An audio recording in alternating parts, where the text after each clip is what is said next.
Hadirin jamaah sekalian, teringat oleh kita pada pertemuan kemarin, kita mempelajari tentang cara membunyikan atau melafazkan, sama saja itu. Membunyikan berarti menyuarakan, melafazkan berarti ya membunyikan huruf-huruf Arab yang terhimpun dalam huruf hijaiyah namanya.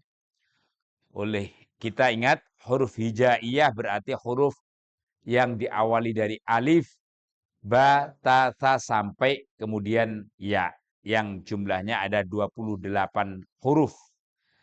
Nah, di dalam huruf hijaiyah, ini mohon diperhatikan dulu sebelum ada tayangan, nanti tinggal kita masuk ke tayangannya, ada bunyi-bunyi atau lafaz dari huruf hijaiyah ini yang memiliki kemiripan-kemiripan pengucapannya. Karena itulah kita mempelajari makharijul huruf. Bagaimana mengeluarkan atau melafazkan huruf-huruf dalam huruf hijaiyah. Bahkan kemudian disempurnakan setelah makharijul huruf, kita mempelajari apa yang disebut dengan apa? Setelah makharijul huruf, sifatul huruf. Ini harus ingat jamaah sekalian. Jadi makharijul huruf itu bab tentang cara membunyikan huruf. Setelah itu pasti dalam ilmu tajwid kita juga sudah mempelajari apa yang disebut dengan bab sifatul huruf. Sifat-sifat atau karakter atau watak atau alamat tanda-tanda dari huruf masing-masing dari huruf hijaiyah. Kita sudah pelajari itu semua, bahkan kita praktekkan.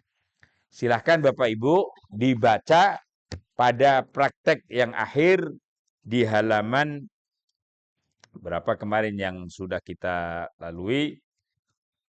34. Betul. Huruf di halaman 34.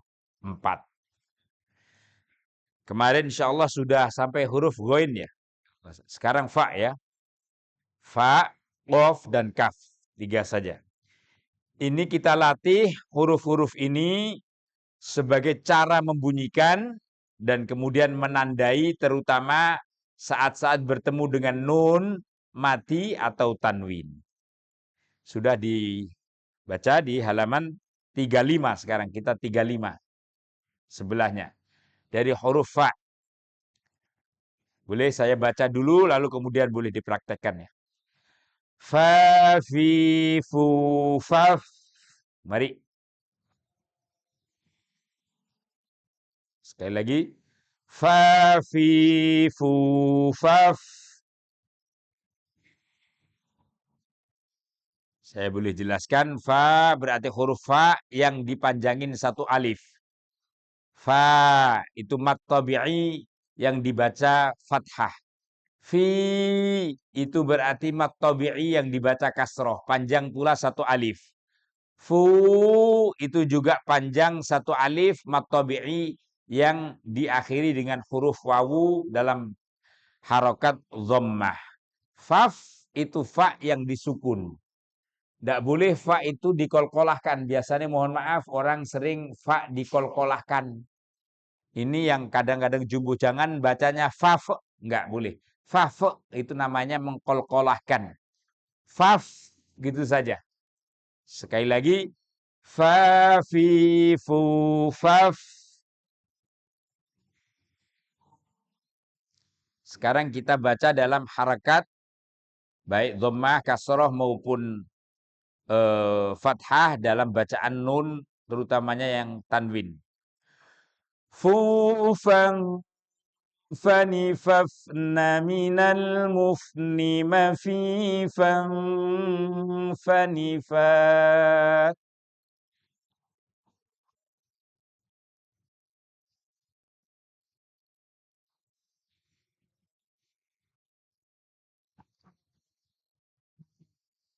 Fufan fanifafna minal mufni mafifan fanifat.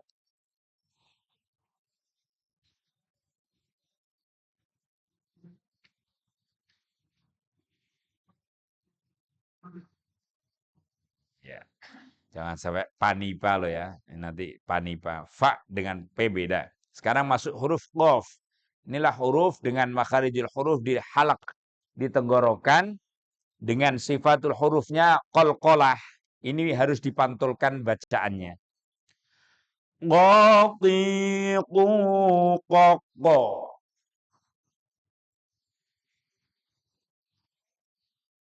Qaqiqu qaqqa.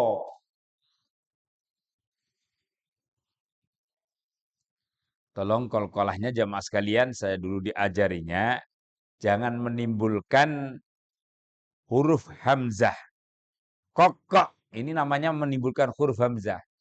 Qalqalah itu membaca harakat separuh. Karena itu bacaannya koko. Jadi bukan kokok. Kalau kokok itu namanya nambahkan huruf hamzah. Orang sering, mohon maaf, salah baca di sini. Saking qalqalah semangatnya, kokiku kokok. Nah ini kokok, ini salah. Kayak dengan tabbat yada abi lahabin watab. Watab. Itu salah. Karena mengakhirinya dengan hamzah. Qalqalah bukan diakhiri dengan hamzah. Tapi bacaan separuh dari harokat. Watab. Tuh, watab. Bukan watab. Beda kan? Bisa dibedakan? Ini sering. Qul a'udzu birabbil falaq. Loh, falaqo. Mestinya kan falaki, falaki. Tapi dibaca separuh menjadi falako. Nggak boleh. Qul a'udzu birabbil falaq min syarri ma khalaq. Itu namanya mengakhiri dengan hamzah. Tolong ini diperhatikan betul. Maka contohnya itu tadi saya berikan. Qaqiqu qaqqa. Mari bisa bedain ya. Itu tadi, tapi tolong jangan juga dipanjangin kayak koko. Itu enggak jangan dipanjangin. Koko maksud saya tadi membedakan antara yang diakhiri dengan hamzah dengan diakhiri separuh harakat saja. Tapi nggak usah dipanjangin. Contoh lagi-lagi saya yang pas qaqiqu qaqqa. Mari. Iya. Ngomong قَنِقَقْنَ مِنَ الْمُقْنِ مَقِيقًا قَنِقًا.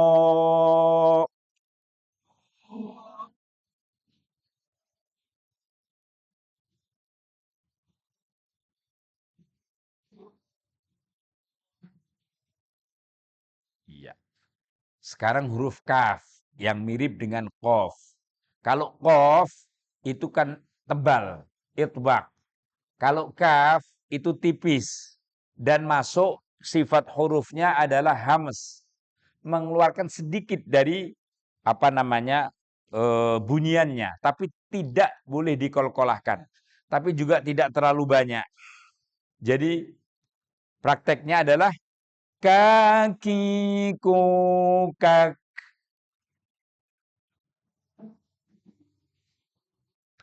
Nah, kak kak itu ada desisan kecil yang kita dengar aja, tapi nggak usah terlalu keras. Kak itu misalnya juga nggak bagus. Kak kak itu kita sendiri sudah dengar sudah cukup itu. Tapi tidak boleh kakek. Oh, itu nggak boleh. Itu namanya nanti berubah ke kolkolah. Kak kak coba didengerin tipis. Kak itu ada sedikit sama dengan tak bat ada sedikit bunyiannya yang sekiranya kita sendiri sudah dengar sudah cukup. Orang lain nggak dengar nggak apa-apa. Tapi kalau jahar itu biasanya kedengar sedikit, kedengar sedikit. Sekali lagi, kakiku kak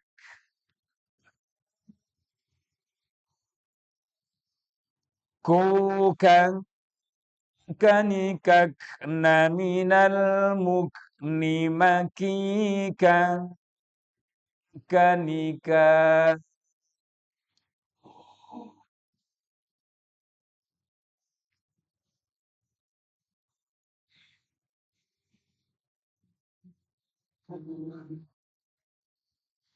Jadi jamaah sekalian, untuk menegaskan 3 huruf yang kita baca, baik fa, qaf maupun kaf, ini masuk kategori huruf ikhfa. Huruf ikhfa, masih ingat oleh kita bahwa huruf ikhfa kalau kemudian bertemu dengan tanwin sebelumnya atau nun mati sama sebelumnya, maka harus disamarkan bacaannya. Ditahan sedikit dan disamarkan. Maka tadi contohnya kan makikang. Nah, itu ditahan. Kanika maqiqon qaniqa mafifan fanifa. Itu harus ditahan. Nggak boleh kita baca dengan jelas. Mafifan fanifa. Salah. Maqiqon qaniqa. Salah. Harus diikhfakan. Tiganya ada yang sama, yaitu menjadi huruf ikhfa. Lalu kemudian masing-masing punya sifatul hurufnya. Ada yang qalqalah, ada yang membunyikan desisan sedikit, ada yang memang fa itu huruf syafatain, di mana itu melibatkan 2 bibir kita. Hanya jamaah sekalian, tolong dari 3 huruf ini sudah kita baca dan insya Allah kita bisa praktekkan bersama. Terakhir, dari apa yang kita pelajari huruf di 4 ini ya, similar sounding Arabic letters. Ini kesamaan beberapa penyuaraan atau pembunyian pada huruf-huruf Arab. Yang berikutnya keempat, kemiripan atau kesamaan antara huruf tha dengan sod. Tha, sod. Ini kalau bunyinya dilafazkan itu hampir mirip. Misalnya saubun, saubun, itu beda. Saumun dengan saumun. Kalau tha sekali lagi itu biasanya, bukan biasanya, memang hurufnya mirip sin, tapi dia berada di pucuk langit-langit. Mesti itu tha, tha, si, su. Mesti lidahnya maju ke depan, kemudian ditutup dengan gigi, dan lidah itu mengenai pas langit-langit yang ujung. Sa, sa, sa. Dalam bahasa Indonesia tidak ada huruf sa, tapi sa yang ada. Sa, ti. Sanawiyah misalnya. Beda dengan sod. Sod itu ada bunyi surwitnya sedikit. Sofir. Sod. Itu lidahnya ke dalam malahan, bukan ke atas. Coba ini beberapa kalimah yang memang kemudian beda. Saubun artinya pakaian. Kalau saubun artinya arah atau tujuan. Saumun artinya bawang. Tuh, beda banget kan? Saumun puasa. Maka kalau nyebut saum jangan saum. Kalau saum itu orang Arab bilangnya, di mana bawangnya? Saum ke saum, beda banget. Sawab dengan soab. Sawab artinya apa? Pahala. Sawab artinya benar. Tuh, beda. Sawab. As-sawab biqadri ta'ab. Ada kaidah itu. As-sawabu biqadri ta'ab. Pahala itu banyak bergantung kepada usaha kita. As-sawab dengan sa. Tapi kalau sawab itu artinya benar. Lawan kata dari khotok.